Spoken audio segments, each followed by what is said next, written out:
Новите реформи во средното образование нема да доведат до промена на наставниот кадар во училиштата, информираат од секторот за јавни дејности Тетово. Оттаму велат дека се многу внимателни и според направените истражувања и анализи, новините во образованието ќе доведат до мала и незначителна промена на часовите, кои ќе ги реализира кадарот кој веќе е вработен во училиштата. Затоа многу сме внимателни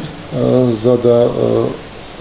овие промени кои што се имплементираат во средното образование или пак во основното образование да не продуцира и големи поместувања на кадарот кој што е во училиштата вработен, со цел да се зачува и социјалниот тренд, исто така и да не имаме нагли промени на кадарот од еден профил па да се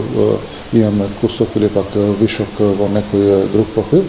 Затоа одиме постепено, внимателно и имајќи ги предвид историските тоа движење на уписиве на ученици, на тој начин се направени и нашите проекции. Претежно тоа ќе биде како основа и за планификувањето на кадарот за ова година и се надевам дека како и во претходните преземени промени кои што беа реализирани од страна на Министерството и кои што беше имплементирано во основното и средното образование, бевме многу внимателни и не донесе и до нагло движење на промените во кадарот во училиштето. Овие проекции што ние ги реализираме се во насока да наставниците,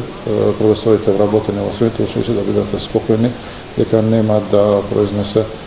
некој вишок на кадар во некој образовен профил. Во случај на потреба за нови кадри во тетовските средни и основни училишта, од секторот за јавни дејности велат дека ќе се координираат со Министерството за образование и наука.